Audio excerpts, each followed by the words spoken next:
COVID has changed significantly during the last 2 years, and our efforts have been significantly aggressive in addressing those changes. And now we have changes that will allow us in the next several weeks to take the next step forward into regaining what we consider a much more normal life. Obviously, we know we still have to be cautious because the rate actually remains high today, but this is good news for us to have a relief in sight that I am pleased to be able to announce today. Now, before I talk about the specific strategy moving forward, I wanted to share how we have devised this strategy and based on what science and data we have used to make these forthcoming decisions. As you know, we have relied upon data and science to guide us throughout this period of this pandemic that has served us very well in saving tens of thousands of lives. And we continue to look at the science and data to guide us in the decisions in the next several weeks. And I want to talk to you about the current status in that regard.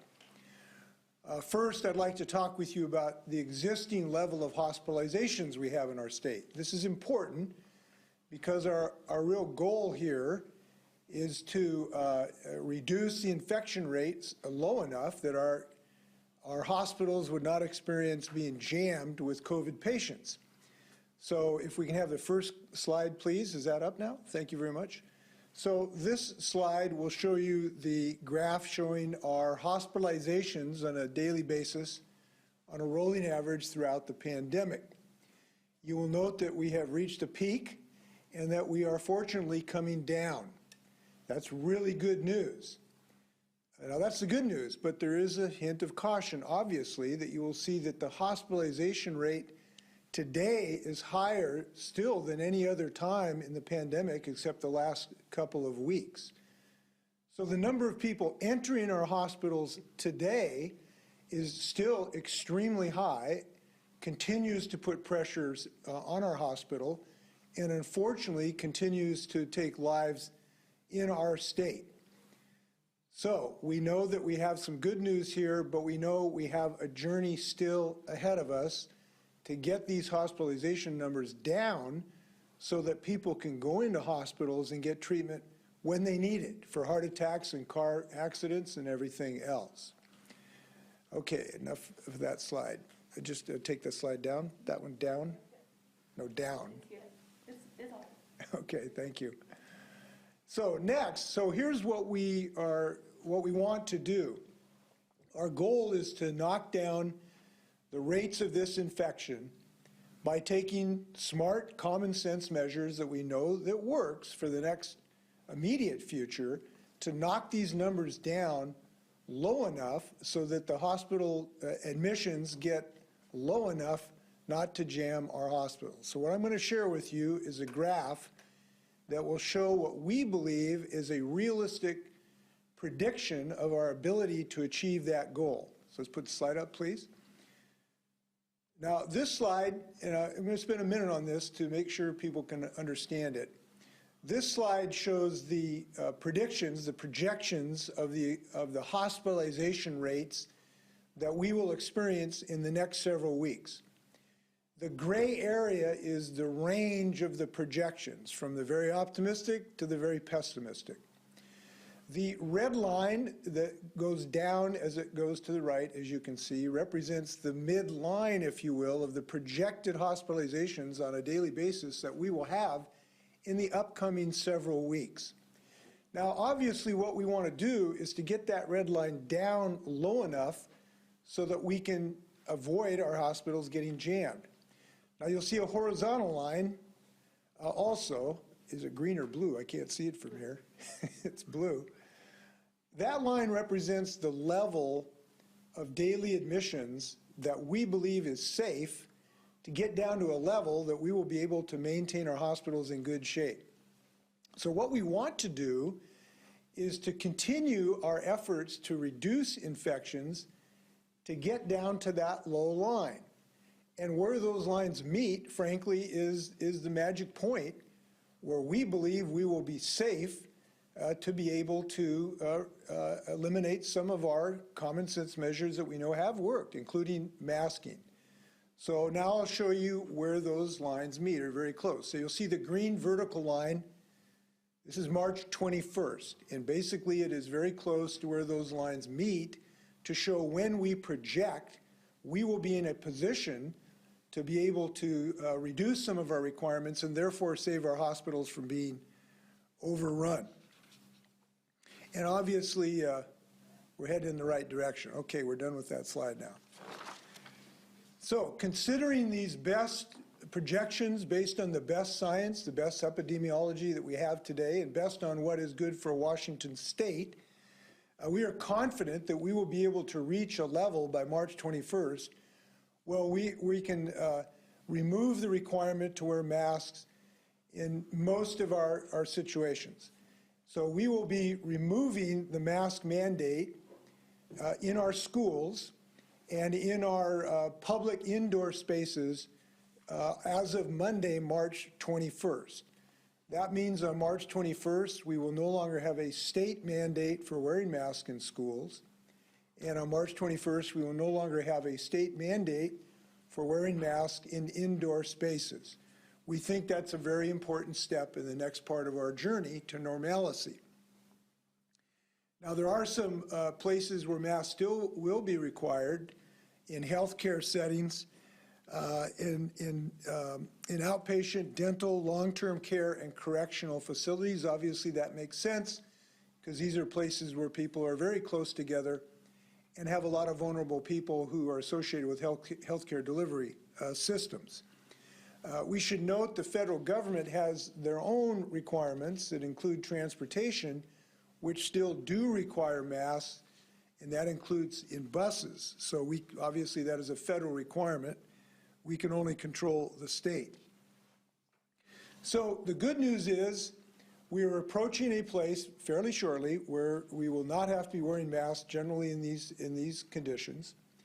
And we think this is both good for our health and our education of our children and the total reopening of our economy. And we should be very pleased with the progress we have made. And I want to thank Washingtonians who have put us in a position to be able to make this progress. We are in a position to be able to make this progress because people have been careful, have by and large followed our mandates, and have been responsible, and most Washingtonians have got vaccinated as well.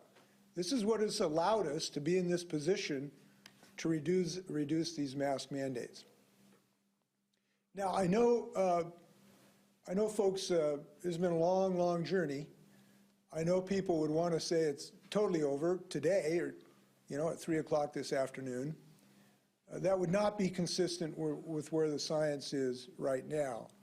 But I do understand the urgency, the desire, obviously, to do this today. It would not be safe to do this today. But when I think about how to think about this, I think about my dad, who was a track coach at South High School in Seattle. And he always taught his runners, he says, look, guys, I know as you get towards the finish line, you kind of want to let up. You see that tape. You want to slow down. But you need to run through the tape. And I think this is a situation for the next few weeks. We need to run through the tape. We need to finish this job. We need to do what's scientifically safe for our children and our families. And I believe this decision is as close as we can possibly say to get to that point, to run through this tape. Additionally, some other things to announce.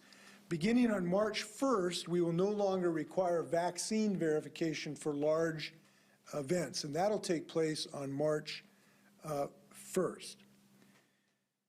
I do want to talk a minute for vaccines, too. We're not announcing any particular change in vaccines, but I do want to stress with folks the ability to continue to protect ourselves, because COVID is not going to disappear. It is going to be with us for some considerable period of time.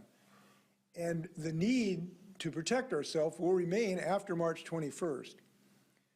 And so I do want to show you the power of vaccines to protect yourself. If we can have the fourth graph, please. This graph shows the hospitalization rates comparing vaccinated people, which is the red line on the bottom, and non-vaccinated Washingtonian, which is the blue line on the top. And what this shows is if you are not vaccinated, you have a 16-time more likely chance to be hospitalized by COVID-19, 16 times.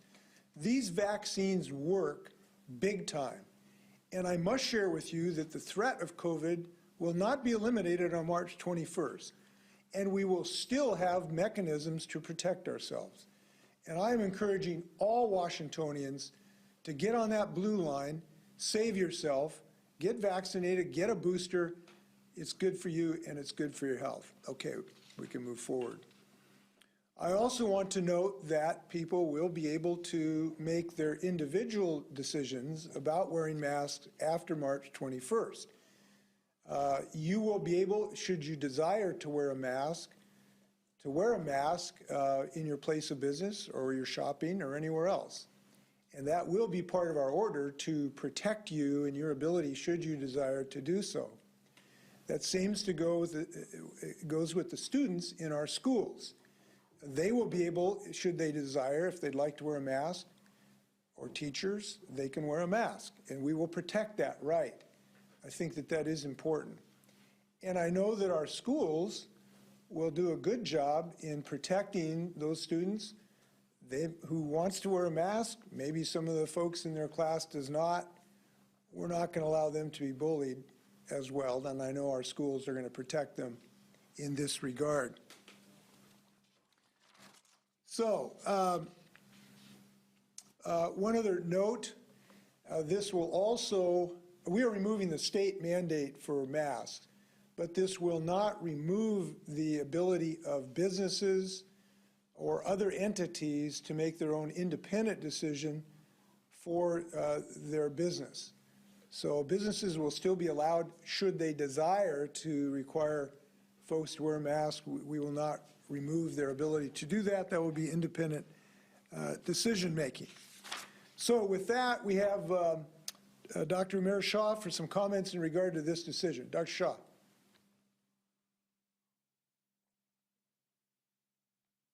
Governor, thank you. Thank you for your opening comments. And let me just also say that I too am hopeful for where this pandemic is going, both not just here in the state of Washington, but across the country. We're seeing the trajectory of cases that appears to be on the decline, and that obviously is good and welcome news for all of us.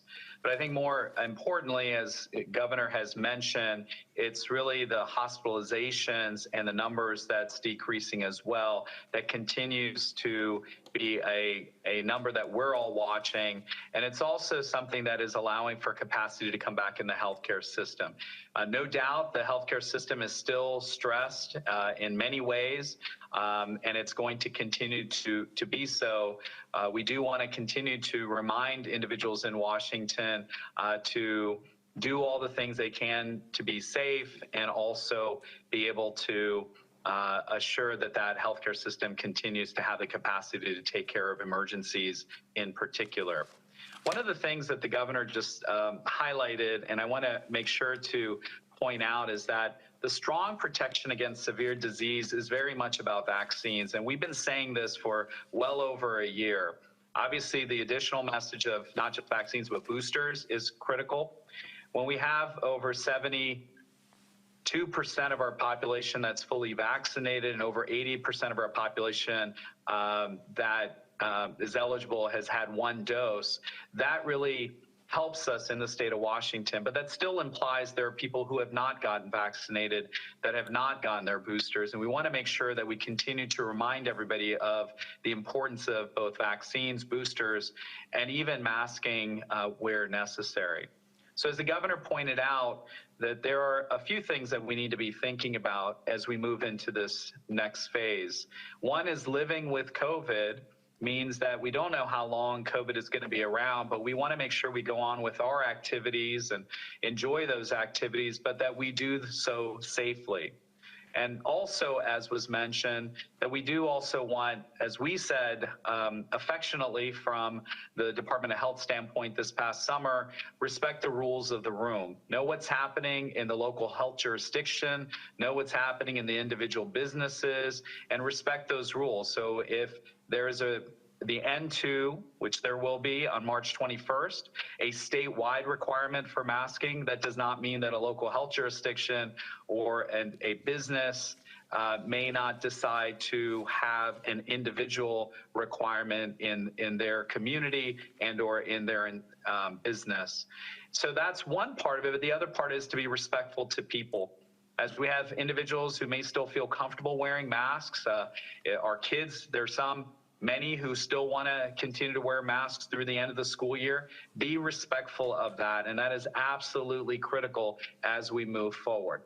But the news is positive. The news is, again, such that we feel confident with the numbers and the projections as the governor has outlined, that while masks may still be recommended from a public health standpoint, and by the way, they are, and we also strongly recommend vaccines and boosters, it is really important for Washingtonians to know what kinds of activities they can go into, do, and be a part of while they're also doing those activities and doing them safely.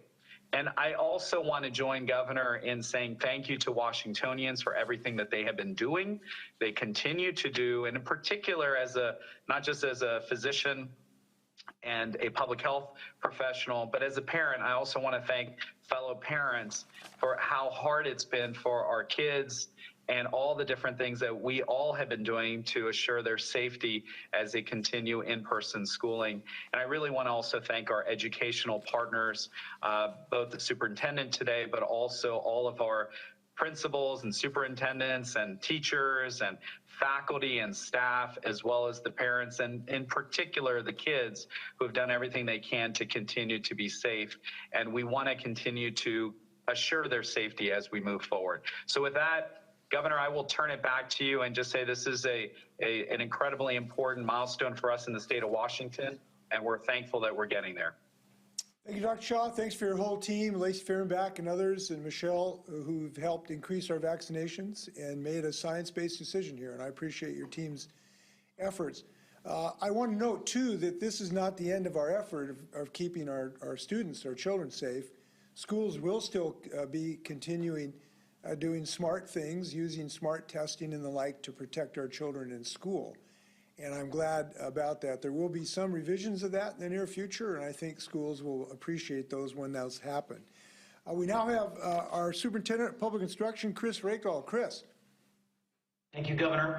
Thanks, everybody, for really being a part of this moment. 2 years ago, the Governor and I stood before the people of the state of Washington, and on that fateful day announced that schools were closing in this state, and they closed in all states across the country. At 1.53 million children nationwide were not in in-person learning. From the 5-year-old to the 105-year-old, everybody had a part in a shared responsibility to each other. It involved face covering and distancing and hygiene and in some cases closures. The impacts have been broad, but we also became a state that rapidly addressed this in ways the country was envious of. Half the hospitalization rate per 100,000, half of the loss of life per 100,000. So I want to thank the governor and our partners in health and everybody else who through the duration of this kept health in the focus, even as we continued to open. And I would remind folks that a year after that date, we said we're going to get back to in-person learning. And the end of that school year last year, we were 30% or more in person. Within 2 months, we announced that we would be fully in person this year, and we did open statewide in person. And only briefly have we had temporary closures of schools or reversions to remote learning. But all of that's because the science continued to allow us to open up more and continue to do what Washingtonians expected while we kept everyone safe. And this is a big moment. This, as you heard, doesn't mean we are at the end of a complicated virus that's global. It means we get a little bit more flexibility now to take that next step. We'll do it effectively in school. We'll continue to be safe. While folks will have the opportunity to wear masks if they choose, this takes the state mandate out of the way. And I think it's important for folks to recognize that together we got here. I also want to say a big thank you to All of our local health officials who have complicated jobs, our school board members, they're making decisions every day about our health. And before any of us knew what COVID was, those folks were making everyday health decisions in flu season and in mumps outbreaks and other significant public health risks. And much of this will go back to them. But they've been really hard working through all of this. They've been good partners, and we'll expect that to be the case going forward. To every teacher, student, superintendent, principal, school board member, thank you. These are tough moments, and it has had impact. An impact that we understood to be a reality when masks were really just one of the only things we had. But with subsequent vaccines, rapid testing, and what we know now about the ultimate science of this virus, we're at a pretty powerful moment here where we take another step to normalcy. So thank you, Governor. To everyone here, there's a lot more to follow. We'll follow up with school districts, but this is a big moment for us, and we take that next step at the response of the people of the state of Washington. And to our students, hang with us here till the 21st.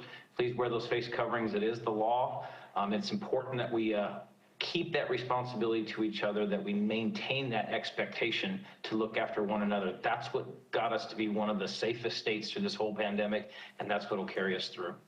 Thanks, everyone. Thanks, Chris. Thanks for your leadership. Following the law has continued ability to save lives as it has. And it has, as people have noted, you know, we have reduced deaths by tens of thousands of people because we have followed the science. Other states that have not followed the science have had tens of thousands of more deaths per capita. We may have saved 17,000 plus lives comparing our death rate to other states. So science has done very well by us, and that's why we continue to hew to it as a guide. And we think that this is the right goal, which is to make sure that people can have hospitals that can care for them. And this is still a problem. Now, we have chosen a date for ending this mask mandate. I know that there are some people who feel that it should have been ended earlier. I also know that there's a lot of people who think it maybe is ending too soon, and everyone is entitled to their opinion about this. To those who think maybe it should end earlier, all I can tell you is we lost 1,000 people in January to this disease, 1,000 people. And when we make decisions, it seems to me we ought to have a recognition of how dangerous and deadly this disease still is after this period of time. And it cannot be allowed to blind us, the fact that we're making progress, to the fact that we are not where we need to be yet as a state to be safe. And to those who think it's done too early, I can tell you that I think we've demonstrated a commitment to safety and health in our state. And I am confident, based on this epidemiological evidence, that we will achieve our goal of making sure that we knock this disease down low enough where our hospitals can be safe. And that's a big deal. I've had 2 relatives in the last week who spent nights in a gurney in a hallway of an emergency department because there wasn't room in a hospital. I am confident we will get down to a place in the 3rd week of March where that will no longer be the case. So I ask everybody's continued commitment. I want to thank everybody who's pulled on the rope, because I know everybody has here, and I am glad to be able to take another step forward for the great state of Washington. With that, you may fire when ready, Gridley. Up first, we'll go to Rachel with AP. Go ahead, Rachel. Good afternoon. Governor, given your focus on that March 21st date based on the hospital admission projections, do you plan to lift the state of emergency around that time? And if not, when? And then separately, just a few moments ago, Governor Newsom announced that California would be shifting to an endemic approach to the pandemic, ramping up on things like surveillance of wastewater and increasing testing if a new variant is detected in order to avoid future mandates. So either for the governor or Dr. Shaw, what does our endemic plan look like? Well, the emergency order will not be lifted on March 21st. We do have to maintain it for several reasons. One, it needs to be maintained in part because it allows us to have access to federal funds, which is obviously very important. Second, there are things that will remain important, one of which is to guarantee that people have the right to wear a mask at work, and so that the employer can't order them to go maskless. That's important. We also have some important protections for our people in our medical facilities, our people in our long-term care facilities. Those folks will continue to be needed, protected by some of these measures. There are also some measures in the school system that will continue, as I've indicated, to make sure that our children continue to be protected by having some testing requirements and the like for our school children. So it won't be, the emergency order itself will not be listed on March 21st, but an enormous step forward, because I think it's fair to say that the masking requirement in our places of work and in our schools has been a significant frustration to people, to all of us, and this is an enormous step forward, I believe, on this journey. So there is no, dedicated end date to the emergency order. It's like the last 2 years, we will be following the science and making decisions. But there is some more work to do after March 21st. The issue on California, I'm not sure, I haven't seen the, what you're referring to. California continues, as of at least this morning, they have a mask requirement in schools. We were last advised that in late February, they'll make some decision as to when to lift it. If they did that this morning, that would be news to me. And that's similar to Oregon, which has, they will not lift their mask mandate till March 31st. Illinois, which has not lifted their mask mandate. New Mexico, Hawaii, a number of states, I think are heading generally in the same direction that we are. But I think and I've not heard what Governor Newsom said, but based on your question, this idea of thinking of how do we move to the next stage of this effort, that's a reasonable thing. We're making a step in that direction that's, I think, quite important, quite dramatic, and quite positive today. Dr. Shaw, do you want to add anything? Yeah, Governor, I think just a couple of things from where we are from a public health standpoint is really, again, we're shifting our prioritization, if you will, to especially those who are most vulnerable to outbreaks, to settings where we're very concerned, for example, a hospital or a long-term care, nursing home type of setting, but also really the tools that are really going to be and have been in the hands of our Washingtonian people. And so, Governor, as you had announced with the masks and the at-home tests, these are tools that really allow for people to do just what you're hearing in other states, which is this opportunity to take the guidance that we have been giving and use that guidance with tools to be able to move forward to protect themselves and to know how to protect themselves and the people around them. So I think that is the shift that we in public health are making.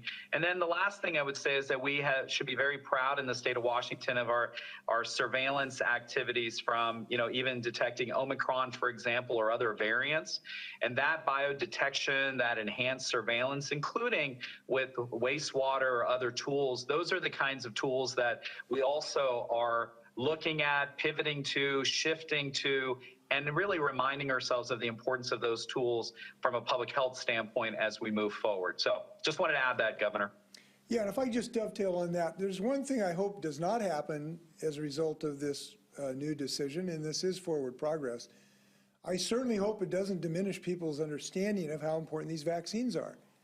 We do have to recognize, even after we've made this great progress, this is going to remain a deadly disease. And I know too many people, I've gone to too many memorial services for people who've died, not to understand that vaccine is still a really, really good idea, and I hope people will concentrate on that. By the way, Rachel, thank you. You have not inaccurately reported what other states are doing. Some of our great media outlets have. They've reported many states have removed their mandates when they have not, but that's a small matter. Next question comes from Joe with the Seattle Times. Go ahead, Joe. Hello, two questions. First one for the governor. As we approach the 2-year mark since the start of the pandemic, how should residents feel hopeful that we're getting near the end, or what should they be thinking about this sort of next phase that we're going into? And then second question for the governor or state health officials.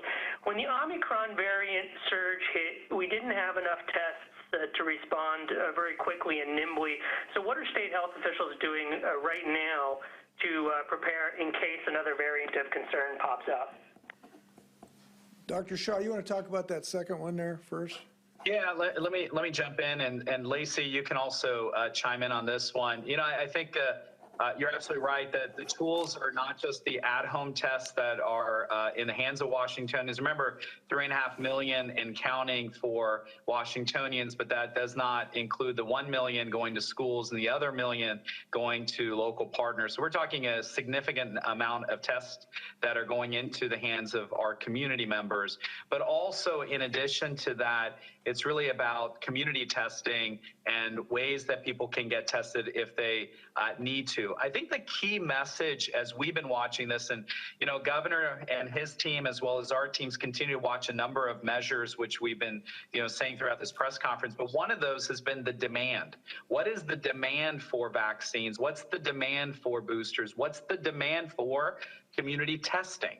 And that community testing demand is also a measure. And so the good news is that if anyone across the state of Washington needs to get a vaccine, needs to get a booster, needs to make sure their child gets a vaccine or a booster, or needs to get a test, they can do that. That was not the case previously in previous phases of this pandemic.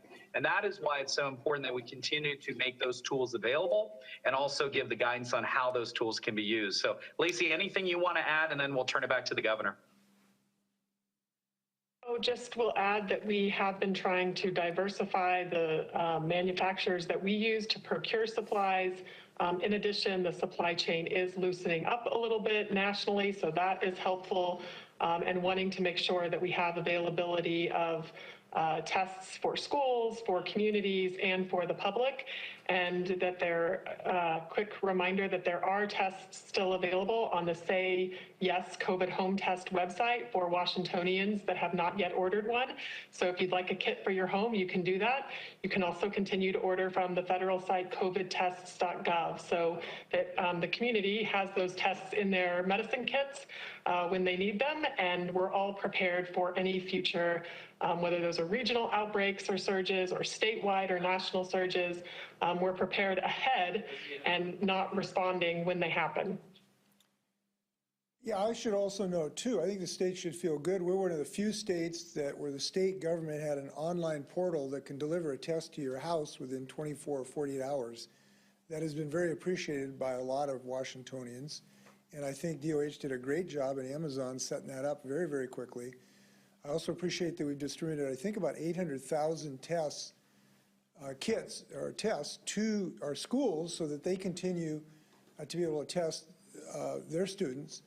And we're going to continue those efforts. On the vaccine front, though, I do want to say that we need the federal government largely to be responsible for the production and development of vaccines. That's something that really needs the federal government to move forward on. Your question, Joe, I guess is, where is the end? I'm not sure, no human being can tell you where the end of COVID is. It appears it will be with us for some period of time, and we will have to figure out how to live with this existing virus. And it assumedly will remain a fatal disease for some period of time. But the question is, can we get to a point where we dramatically reduce the mandatory things and respond to it? And the answer is we're moving in that direction, taking another big step today. And let's not forget the steps we've taken. Our businesses are not closed. Our gyms are open. Our restaurants are open. Our schools are open. There are very few limitations of what you can actually do today. We've done that already, and now we're removing one of the last vestiges of things that are inhibited for people. So we've made a lot of progress on this, and we've got a few more steps we've got to stick to it. And if we do that, I believe we're going to keep our hospitals open. People who have a heart attack are going to be able to get treatment, and we will provide protection for our kids as well. And I think we're going to achieve that. Next question comes from Laurel with the Spokesman Review. Go ahead, Laurel. I have two questions. The first, probably for Dr. Shaw. With lower vaccine rates and still higher case rates, how vulnerable are communities in Eastern Washington to further outbreaks as masks start to come off? Just wondering if you can address the risk of transmission there versus Western Washington. And then secondly, for Superintendent Rakedahl and possibly the governor, we've seen a number of school districts already discussing getting rid of masks regardless of state guidance. So can you just talk about what happens to those districts if they do decide between now and March 21st that they'll just remove masks regardless? Let me just jump in first and say that, obviously one of the higher vaccinated states in the nation, and that's something we thank Washingtonians, because ultimately it's been Washingtonians who have rolled up their sleeves and gotten the vaccines throughout this pandemic, and that has been amazing, and we are so thankful for that. But that said, when I gave the number of 72+% that are fully vaccinated of the eligible population, or 80+% have gotten one dose, here's the challenge, and we've said this for a year plus. It is not that same percentage every part of our state, in every community, in every neighborhood. And that is the challenge. If we could get that percentage all the way through, we would be in a markedly different place. And so there are communities, even in neighborhoods in higher vaccinated communities, that still have pockets where you don't have as much of the vaccinated in those very neighborhoods. So what that means is that we do want to watch and continue to monitor what's happening in places where the vaccination rates are not higher. And we want to make sure that we watch that closely, regardless of whether it's in Eastern Washington or, frankly, whether it's in King County or any of the surrounding counties in the Puget Sound area. We need to make sure that we emphasize the importance of vaccines. We emphasize the importance of boosters. We emphasize the importance of parents getting their kids vaccinated. And we also emphasize the layered approach for protection.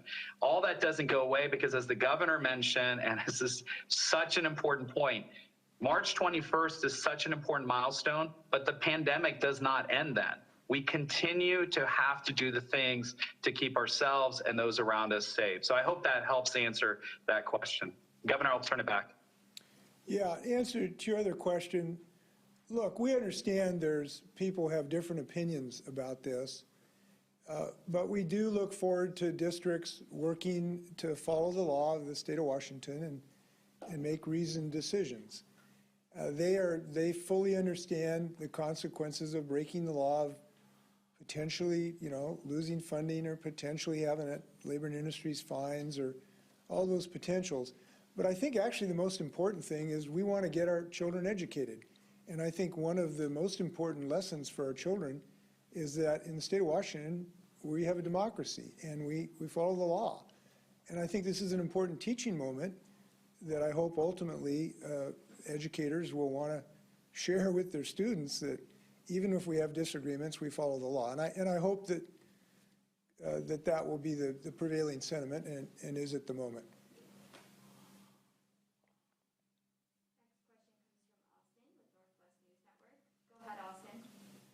Hi, thanks. Governor, can you explain again the metric you were trying to show about hospitalizations? What is it you're trying to get to by March 21st? And as a follow-up, there's a lot of reasons why hospitals are full up, and it's not all because of COVID. There are patients who can't get out of the hospital. There's other factors leading to this. There will be some who feel like they're being penalized and have to wait more than 30 days for reasons that aren't about COVID, but about bigger problems in our hospital networks. Yeah, I'm not sure I understand your second question, Austin. If you're saying COVID's not a problem in our hospitals, I just think that's factually wildly inaccurate. The reason our hospitals have had a huge increase in people needing beds is because of COVID. I mean, I think that's very clear. So I'm not sure I understand what you're driving at. Every hospital will tell you that. And yes, we have a nursing shortage. Yes, we have people having heart attacks, but we're not having more heart attacks than we did 3 years ago. We're having thousands of people getting COVID that we didn't have 3 years ago. So this clearly is the principal reason for the crisis in our hospitals recently. And if I misunderstand your question, let me know, but it's just what you said is wildly inaccurate as to why the hospitals are jammed. And I do want to reiterate, the people in the hospitals have been working so hard for 2 years now, extended time, having to wear PPE, having to deal with folks like my relatives who spent nights on the side of a gurney. These hospitals are still jammed because of COVID. And we have to find a way to get our infections down where that will not have a resurgence to come back to have this crisis in hospitals again. And they're still, to some degree, in a crisis mode at this moment. So to go to the scientific aspect of this, if we can put this graph up again. Okay, so I'm going to walk through this again. I think this is a very important one, and I appreciate your question. First, let's talk about the goal. The goal is to get the hospital admission rates down to 5 per 100,000, because at that level, we have done a rigorous assessment. At that level of hospital admissions, the hospitals will be able to have relatively normal functions at that level of admission. And so that's the goal. So the goal is depicted by this blue horizontal line, which shows you what the goal is. So then the question is, how fast can we get to that goal? I'd like to say it's today. If it was today, we could lift this mandate today. And if it was tomorrow, we could lift it tomorrow. So then we look, what do we think we're going to be able to achieve with Washingtonians' assistance, and they've been fantastic so far. We think we're going to be able to achieve a decline, which is represented with the highest degree of probability by that red line. So you see that red line depicts the decline in the hospitalizations on a daily basis that we believe we will be able to achieve on each particular date. And so where those lines cross is the magic point that means we're across the goal line for what we want to achieve. And you see March 21st there is just very close to where they intersect. And we chose a Monday instead of a Wednesday because we want to give kids the ability to start fresh on a week. So basically, we followed the science to tell us what do we have to do to achieve that goal. I think it is a goal that is universally shared in the state of Washington. People want to be able to go to a hospital. We can take the graph down now. People want to go to a hospital and be able to get treatment. People don't want their 104-year-old relatives on a gurney out in the hallway for a couple nights. They really want hospitals to function, and we want to give them that. And the way to give them that is to keep this mask strategy in place for a few more weeks till we get down to that level. And I'm proud that we have some of the best epidemiologists in the world to help us design this system. So it's built on science, it's built on data, and it's built on health. Now, do you have any follow-up questions to that, Austin? No, and I wasn't suggesting COVID isn't a key factor in this, just that there's a lot of other factors at play, but I appreciate the explanation. I just want to be clear, are we at 30 per 100,000 or about right now, and you're trying to get to 5 per 100,000, correct? I'm not seeing the graph right in front of me, so I can't remember the exact number. If the red line is at 30, yes. Yeah. Wherever the red line hits that vertical axis, is that 30, Candace? No, it. Dr. Shaw, what number would you think is most accurate? Yeah, I think it's somewhere between that 10 and 20. If I'm reading this, it looks like it's closer to 20. It actually may be between 20 and 30, about 22, 23, something of that nature. And I just wanted to add, Governor, just two quick things. One is that, you know, it's a summation of information. This is the key one that we're watching, but it's also the declining cases that we're seeing across the state, which is also great. We're also seeing, we had seen an increase in deaths across Washington. That has also started to decline. And I do want to just make mention that as we do this, we continue to look at all this information and then come to what that projection is. Now, that doesn't mean that if we rise above that once March 21st passes, that we automatically will go and reinstate something, because then we need to continue to look at where we are in the healthcare system. But Governor, there's one other really good point that I just need to continue to emphasize, and a lot of people are missing this. This is really about this question about that Austin asked about COVID and COVID diagnoses. So I have a family family member right now that is in the hospital. They're in for a reason that's not COVID. When the decision was being made for admission, that individual was tested. Unfortunately, that test came back negative. If that test had come back positive, it does not mean that individual was admitted for COVID-19. But here's what's really important, Austin, that still, if that person test positive for COVID-19, the donning and doffing and the way the infection control that is required by the staff to handle that individual and the sanitation across the room and everything else, supplies, et cetera, that are required because that individual tests positive for COVID-19, that adds an additional burden to the healthcare system.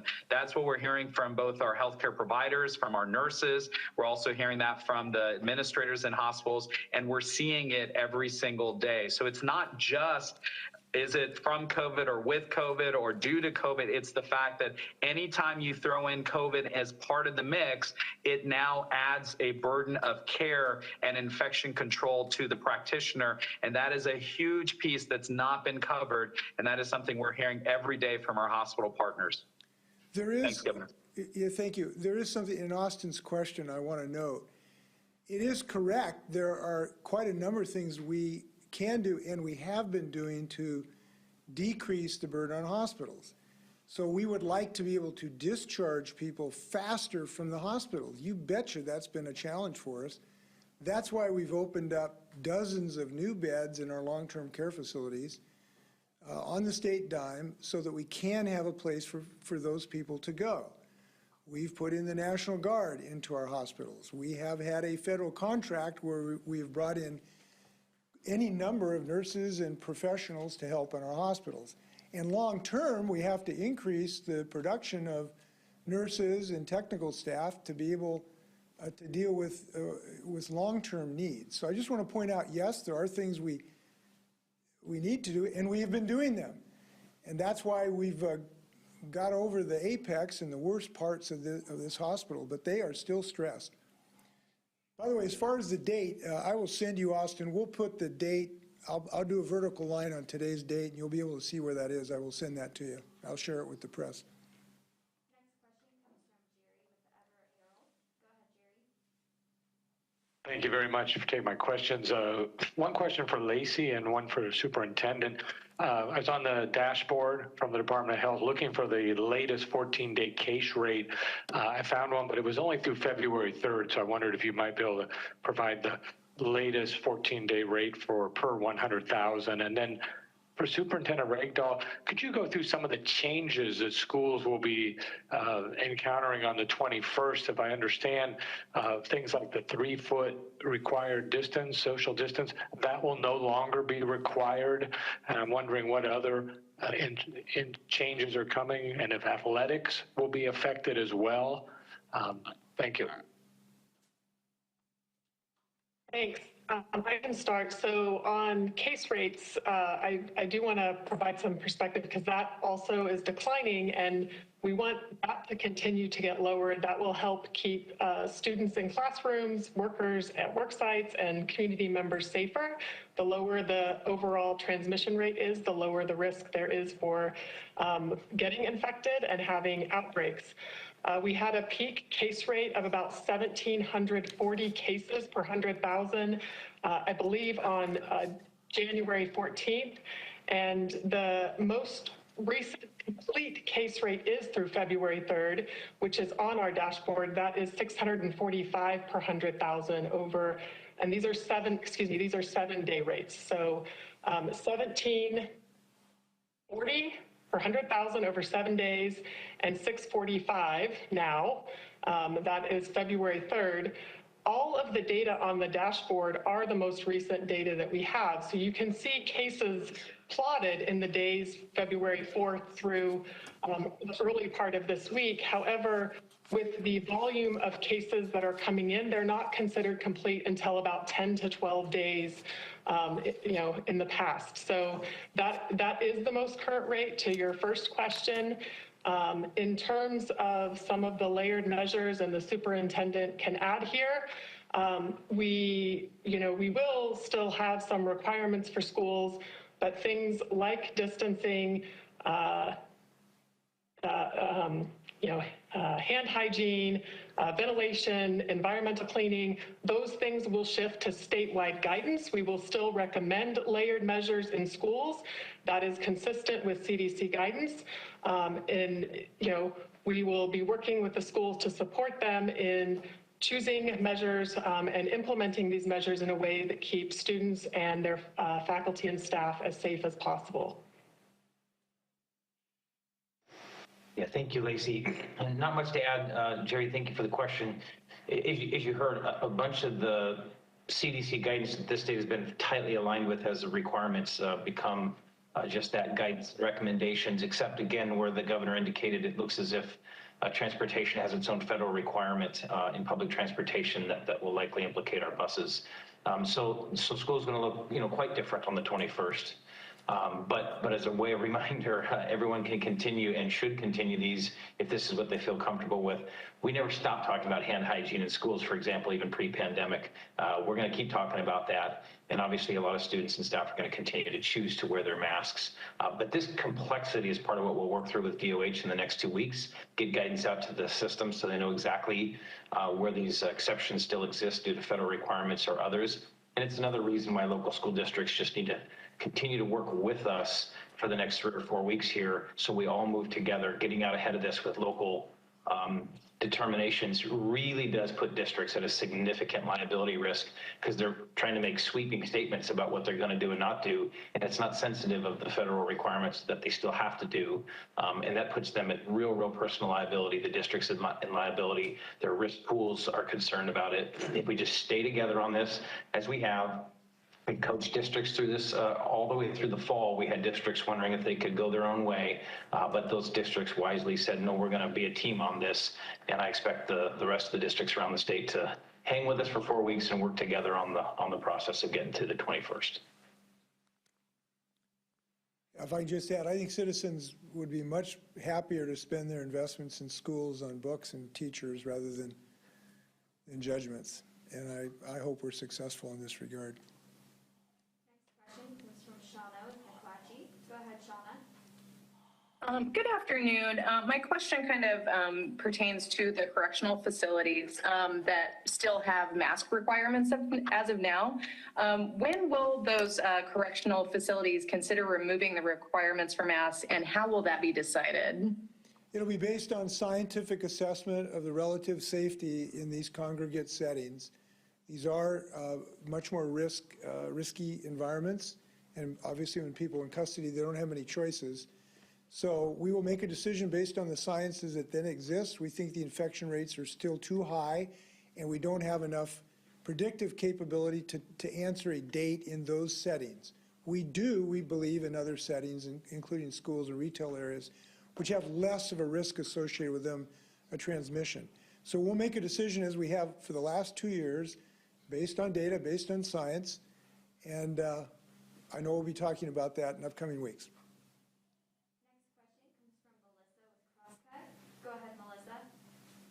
Hi, Governor. I guess I wanted to ask about the idea that businesses can still impose mask requirements that they want. Is lifting the requirement, but doing it so much in the future, having to more than a month till the requirement gets lifted, do you think that will create difficulties for businesses that do want to keep their mask mandates in place? And how do you propose they deal with customers who maybe say, hey, the governor lifted the mask mandate.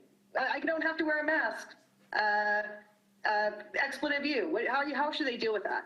Well, this will be up to them. They will have freedom to make a decision of what works for themselves and their customers. And if they don't want to, have a frustrated customer on occasion, they may not have their own individual mandate. That's a decision that they will be free to make. We recognize their ability to make decisions for their own enterprises. So we are stepping back and allowing them to make decisions. And whatever decision they make, I hope that they will be as, genial and cautious and friendly as possible. I think the next few weeks is a time for all of us to try to find our inner grace while we get through the finish line here.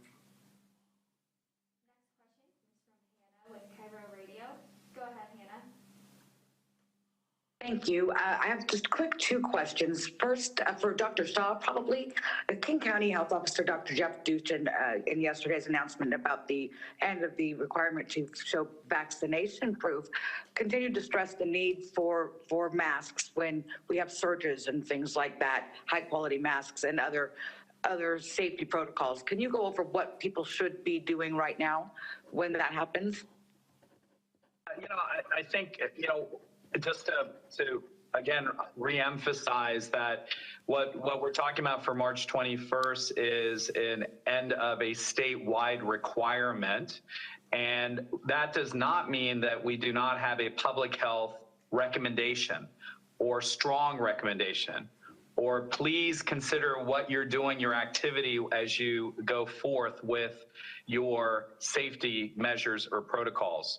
So what Dr. Duchin, and I didn't see particularly specifically that comment, but I will say that it's consistent with what we've been saying throughout, which is, look, as you are in a high surge situation where you have lots of cases, you have lots of hospitalizations, which we have been, then you really get to a point where you have to have requirements, because we are really at a point of trying to protect people and protect communities. But when you get past that surge, when numbers start to look better, and as we showed with the graph, the actual projected numbers look better, then it gets to really people being smart about how they use that information and also what tools they use. So high quality masks are better than lesser quality masks. No mask is not as good as wearing a mask or a face covering. And then when you're in a crowded situation, a crowded setting, I'm not talking about a outdoor setting. I'm not talking about, where people are vaccinated or there's some vaccine verification happening or you yourself are vaccinated, boosted. I'm talking about in general, when you're around indoor crowded situations, be careful and wear the mask. And so, just because requirements aren't there, you still have an opportunity to protect yourself and those around you. This is particularly important for those who have chronic health conditions. Somebody who is on cancer treatment or getting steroids, or they have heart conditions, or they're elderly with other comorbidities. We really want to continue to emphasize to them to wear the face coverings as much as they can, especially in indoor crowded settings where they don't know what the vaccination status is of those around them. So what I'm saying, or what we at the state public health level are saying, and what you're hearing from a partner in the local level, is very consistent.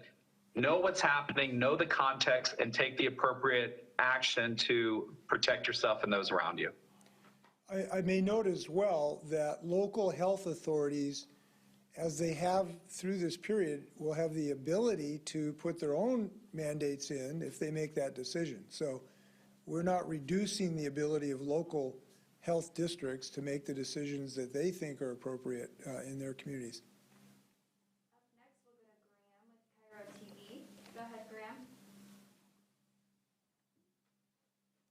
Afternoon, Governor. Statewide, less than 30% of kids 5 to 11 are fully vaccinated, and many have younger siblings who are not yet eligible for the shots.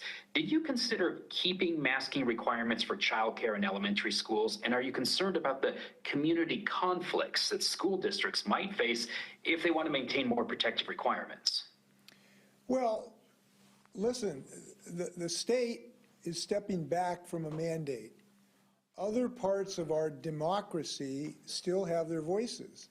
And those communities have democratically elected groups and may be able to make decisions. We're not eliminating those things. And I hope that those will be made with as much peace and respect for diverse opinions as possible. But we're not removing their ability to make those decisions, should they desire.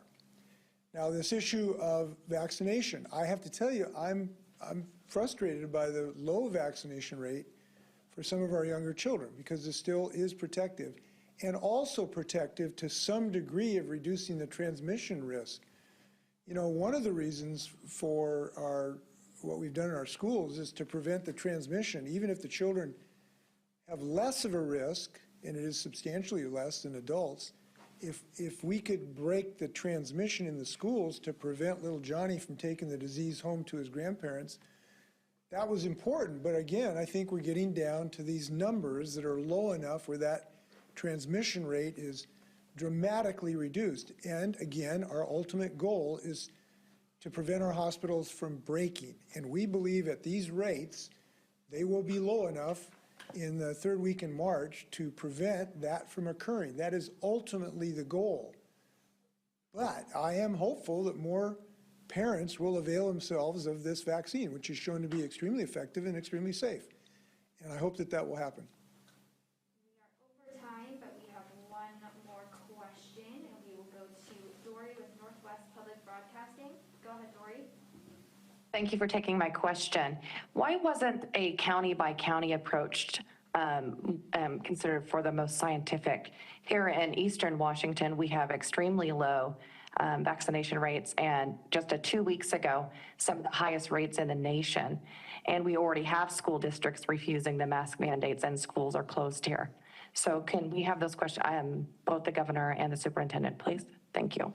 Well, we have found that there isn't enough acuity between cities or counties, basically for one reason or another, to make that slicing and dicing the state up into all those subunits. It did not work as well. It created a lot of angst. Counties screaming bloody murder because somebody right across the river had a different view. The public did not accept that. They really could not understand it. So it was not tenable long term. And I also don't believe that the disparities will be long enough to really justify that. Fortunately, these numbers are going to come down statewide. They may come down at a little different rate, but in a relatively short period, meaning in the next 3 weeks, I think that we'll be in good shape in that regard. So we're moving forward on a statewide basis. I'll only add that obviously as you continue to make this transformation, as our state moves from really a tremendous unknown 2 years ago to significantly greater understanding of the research of the virus, all the mitigation strategies and what we've done to return to a normalcy here, you go back to conditions that were in place prior to this in many ways, and that is local health officials and other local jurisdictions can make these decisions on their own. If there is something in a significant outbreak in a rural county, those officials can make a different decision. As the governor said, the statewide mandates coming off, and that essentially means you do get more local in this. You do get more finite in it. But what's so unique about rural Washington and urban Washington and density or vaccination rates or access to hospitals is so variable that at this point it really is important that it come back to locals to make some determinations. And I think that's where certainly I landed. And obviously the governor's made a powerful decision here to remove the statewide mandate to recognize some of that. Yes. Just to comment on where we've been together, it's been quite a 2 years through the closures of our businesses and our jobs, through our difficulties in our schools, through the loss of almost 11,000 of our neighbors. We understand the difficulties all of us have had. It has been a long, long road. And I think that you may think of it as a marathon. I've never run a marathon. I respect those that do. But I know this about marathons. People don't quit marathons a quarter mile from the finish line. We are very close to being able to remove sort of the last vestiges of significant mandates that are necessary for our public health. And we should not stop right before the tape. So we're going to continue to run through that tape in the next several weeks. And I believe we will get there. And when we get there, I believe we will have safety for our citizens to make sure our hospitals open. Our children will have now the ability to have a vaccine, which is almost universally available.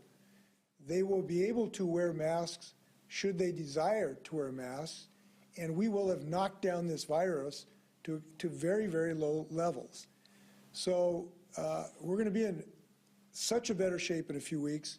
I am super pleased to be able to announce this, and I look forward to everybody being healthy.